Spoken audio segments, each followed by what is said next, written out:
Baik, kita bertemu kembali. Kalau tadi kita cerita tentang pengajian pembelajaran sepanjang hayat, kali ini kita bercerita tentang pengajian siswazah untuk mereka yang sudah pun menamatkan pengajian ijazah sarjana muda untuk menyambung pengajian di peringkat yang lebih tinggi. Cumanya persoalan yang ditimbulkan di sini, adakah pilihan ataupun keperluan?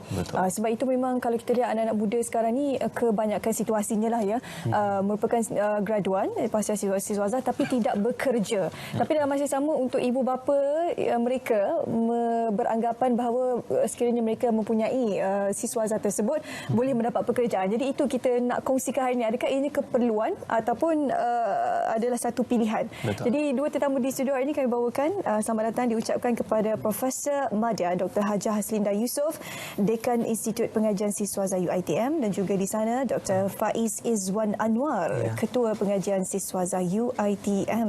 Assalamualaikum, apa khabar? Baik, satu perkara yang cukup menarik, UiTM juga salah sebuah institusi yang dianggap sebagai institusi siswazah yang terbaik di negara juga, insya-Allah. Dan kita juga nak bertanya tentang pengajian siswazah ini. Dari segi pilihan atau keperluannya itu, sebelum kita beralih kepada persoalan itu, secara asasnya sepanjang tahun adakah permintaan untuk ke peringkat sarjana ataupun peringkat sarjana doktor falsafah itu dikatakan meningkat ataupun semakin tinggi sepanjang tahun lebih pelajar-pelajar?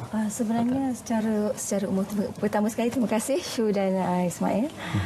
Untuk di UiTM ini kita terdapat berbagai mod pengajian di peringkat sarjana dan juga peringkat doktor falsafah, di mana kita tawarkan dalam aspek kerja khusus, mod campuran dan juga penyelidikan di kedua-dua tahap. Jadi permintaan itu kalau untuk kerja khusus kita buka 2 kali setahun, iaitu di sesi Mac dan September, manakala untuk penyelidikan kita buka untuk sepanjang tahun. Kalau kita lihat sebenarnya trend masa sekarang, mungkin ada sedikit penurunan kalau saya boleh katakan dari segi untuk meningkatkan pengajian ke tahap yang lebih tinggi. Kita jangkakan mungkin disebabkan cabaran sosial dan ekonomi negara, tetapi itulah yang kita nak bawakan pada hari ini tentang topik ini, bagaimana pentingnya untuk melanjutkan pengajian ke tahap yang lebih tinggi. Okey, jadi asasnya kita kena tahulah apa itu pengajian siswazah ini sebenarnya. Betul. Di mana letaknya keperluan untuk seseorang individu itu menyambung pelajaran ke peringkat siswazah, Dr. Ya, mungkin boleh saya tambah tentang peningkatan ataupun penurunan tadi. Kalau kita lihat jumlah enrolment daripada 1999, di mana IPSIS di UiTM kita mula menawarkan program semenjak 97 dan graduan pertama kita adalah 20 tahun lepas, 1999, dan daripada 1999 764 graduan dan sekarang kita adalah 8,453 graduan. Jadi kalau kita tengok enrolment semakin naik, cuma trend tu mungkin kerana atas faktor ekonomi dan sosial menjadi pilihan topik kita hari ini kan. Dan ada juga yang mengatakan bahawasanya mungkin untuk melanjutkan pengajian ke peringkat siswazah ini adalah bukan keperluan, kerana ada setengah bidang pekerjaan tidak memerlukan pun sarjana ataupun PhD, ataupun cukup sekadar ada diploma atau ijazah saja. Dan mungkin ada juga yang majikan yang tidak memandang pun untuk ijazah pasal siswazah, dan juga kalau yang katakan untuk sarjana dan PhD ini mungkin hanya untuk golongan akademik semata-mata. Tidak juga bagi saya lah, pendapat saya lah, sebab bila kita melanjutkan ke tahap yang lebih tinggi ini, kita bukan bercakap tentang sertifikat sijil sahaja. Ia melibatkan penambahan kompetensi dan kemahiran dalam bidang tertentu. Sebagai contoh, saya bagi katalah saya ni graduan daripada perakaunan. Jadi kalau saya melanjutkan pengajian yang lebih tinggi, peringkat sarjana dan doktor falsafah ini memberi peluang kepada saya untuk explore more untuk bidang-bidang yang lebih spesifik, lebih khusus. Jadi saya boleh menjadi pakar mungkin dari segi perakaunan alam sekitar ataupun financial criminology Jadi kita boleh tambahkan tahap kompetensi kita. Kadang-kadang untuk kita sebagai seorang individu mungkin tidak diperlukan, tapi untuk kepuasan diri, skill, perfikiran secara lebih kritis. Jadi itu untuk diri sendiri dan juga mungkin untuk kerjaya lah. Okey. Sekarang topik kita adalah pengajian siswa azhar, pilihan ataupun keperluan. Okey, kita nak kembangkan lagi topik ini sebab ramai anak muda sekarang ni dia tengah keliru ya. Ada lepasan SPM nak sambung belajar ke tak, nak kerja ke tak. Sebab kadang-kadang ada rakan-rakan mereka yang tak sambung pengajian tapi dapat gaji yang lebih lumayan daripada mereka yang mempunyai siswa azhar. Jadi pendapat doktor sendiri secara peribadi, adakah siswa azhar ini satu keperluan sebenarnya? Sebenarnya tak ada satu jawapan untuk soalan yang kita bincangkan ini. Ia bergantung kepada individu tersendiri, di mana individu tu perlu membuat pilihan ataupun membuat pilihan untuk sambung atas kehendak keperluan ataupun pilihan diri sendiri. Seperti saya, itu menjadi satu pilihan untuk saya kerana ayah saya dah pesan daripada kecil, anda Faiz, you have to be better than me. Better dari segi akademik, dia kata. Dan saya membuat pilihan untuk melanjutkan pengajian master dan PhD atas dasar pilihan. Dan tetapi walaupun di atas data pilihan, kehendak market tu memerlukan tenaga pengajar yang berkelulusan PhD. Waktu saya pulang daripada buat PhD 2013, memang keperluan, memang UiTM memerlukan tenaga pengajar yang ada PhD. Dan pilihan tu menjadi keperluan. Dan itulah salah sedikit apa yang saya boleh kongsikan. Mungkin saya boleh tambah sedikit. Kalau untuk lepasan sarjana muda, ijazah pertama,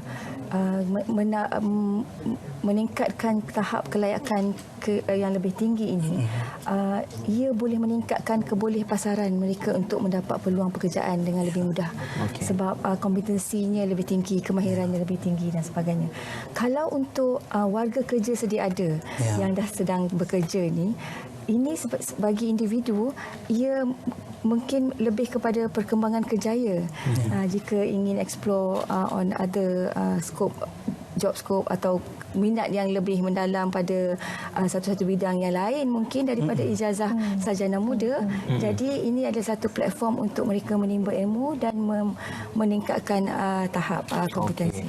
Itu satu perkara cukup menarik apabila doktor kata tentang menimba ilmu dalam bidang yang lain. Contohnya sekiranya di peringkat ijazah sarjana muda, graduan itu mempunyai ijazah sains politik dan ingin menyambung ijazah master dalam bidang undang-undang. Dan mungkin kalau ada ijazah sarjana muda dalam bidang sains tapi ini menyambung master dalam bidang perubatan dan sebagainya. Adakah itu dibolehkan, doktor? Sebenarnya dia ada juga syarat-syarat tertentu. Maksudnya masih lagi tertakluk, tapi kalau yang bidang-bidang yang spesifik itu masih tertakluk pada ijazah sarjana muda. Tapi sebagai contoh, kalau kita ada macam daripada sains tadi, Ismail kata daripada sains politik, tapi bekerja dalam industri, sektor industri, MBA, general, masters yang general dan sebagainya, itu mungkin lebih relevan. Kalau macam tadi contohnya sarjana undang-undang, perlukan juga ada basis foundation untuk undang-undang lah. Okey, baik. Untuk mereka yang ingin merancang untuk melanjutkan pelajaran ke peringkat siswa azhar, apa sebenarnya kepentingan mereka membuat pilihan tersebut? Saranan daripada doktor sendiri, adakah mereka perlu ataupun tidak sebenarnya? Sebab ada kadang-kadang yang berpendapat selepas habis tamat pengajian, contohnya degree dan sebagainya, ada kata kerja dulu, baru sambung, baru boleh, orang kata baru added value tu lagi banyak bila dia bekerja dulu. Jadi bagaimana? Pengalaman tu memang satu faktor yang penting untuk kerjaya, tetapi pendidikan juga penting, di mana pendidikan tu penting untuk kita belajar sepanjang hayat. Bila kita ada momentum belajar, disarankan untuk belajar kerana atas keperluan minat dan juga atas keperluan pekerjaan, kerjaya yang kita nak cuburi. Kadang-kadang sarjana muda mungkin kita buat bidang yang berbeza dan kita nak melanjutkan pelajaran dalam bidang yang lain adalah satu peluang untuk kita kembangkan. Contohnya di UiTM kita ada 3 gugusan, sains dan teknologi, sains kemanusiaan dan juga perniagaan. Dan tiga gugusan ini adalah satu, kita ada lebih kurang 500 program di UiTM. Dalam peringkat pasca siswa azhar kita ada 200 program. Dan pelajar boleh memilih apa-apa juga bidang yang mereka nak sambung. Okey. Tapi perlu ada mengikut gugusan masing-masing. Ikut bidang. Ikut bidang. Okay. Selalu kita dengar mungkin kalau untuk mengambil ijazah sarjana mungkin mengambil masa setahun hingga 2 tahun. Betul. Kalau PhD 4 hingga 6 tahun minimumnya itu. Jadi adakah di UiTM menawarkan program-program fast track untuk program master dan juga PhD ni? Kita yang sekarang yang kita ada adalah dari segi yang biasa, yang biasa dan juga modular bagi setengah-setengah program terutamanya yang untuk MBA dan sebagainya. Kita tak ada kata fast track, tapi sekarang kita universiti ada platform untuk kemasukan secara apel. Maksudnya experiential learning yang sudah bekerja. Jadi dia boleh melayakkan diri untuk masuk ke universiti dengan menggunakan pengalaman bekerja beberapa tahun yang telah dia bekerja untuk dijadikan syarat kelayakan untuk masuk ke tahap yang lebih tinggi. Itu peluang untuk warga kerja yang sedia ada lah. Okey. Doktor juga boleh kongsikan antara kekuatan UiTM sendiri menyediakan kursus-kursus di peringkat siswaza untuk pelajar. Okey. Kekuatan UiTM kita letak di program yang kita tawarkan. Kita mempunyai program yang very kondusif dan 200 program pasca siswaza yang ada di UiTM dalam 3 gugusan yang kita bincangkan tadi. Kita juga berdekatan dengan Kuala Lumpur dan yuran UiTM lebih kompetitif daripada universiti-universiti lain dan kita mempunyai kekuatan dari segi pensyarah. Bilangan pensyarah 17,000 termasuk staf akademik dan pentadbiran dan staf-staf kami berpengalaman dan mereka ini mahir dalam bidang apa yang mereka ceburi dan itulah 4 kekuatan UiTM yang di mana UiTM ada mempunyai kemudahan fasiliti yang very kondusif. Kita ada 35 kampus di menawarkan pasca siswaza. Kalau saya boleh tambah sedikit lagi pensyarah yang kita ada kalau kita sebut peringkat sarjana dengan Dr. Falsafah, pensyarah kita ada lebih daripada 2,000 pensyarah yang berkelayakan PhD. Maksudnya inilah golongan-golongan staf akademik yang akan menerajui dan memimpin untuk program-program ini. Dan bila kita sebut di serata negara, di setiap kampus 13 cawangan yang kita ada terutamanya dalam bidang penyelidikan. Jadi pelajar boleh memilih lokasi di mana kampus yang mana yang they are interested in dengan penyelia-penyelia yang berada di kampus-kampus tersebut.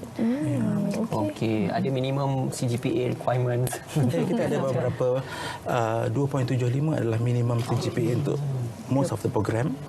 Dan bagi saya keinginan belajar tu penting. Kalau kita mungkin CGPA kita rendah, mungkin kita boleh timbal balik dengan pengalaman bekerja untuk kita memudahkan pelajar untuk dia sambung belajar. Dan di UiTM kita ingin memudahkan dan menawarkan pelajar untuk satu tempat yang di mana kita menerima background mereka, kita menerima akademik latar belakang akademik mereka dan juga kita menitik beratkan pengalaman bekerja mereka juga. Kalau pelajar tu ada CGPA rendah tetapi dia ada pengalaman kerja yang banyak, mungkin beliau boleh sambung belajar.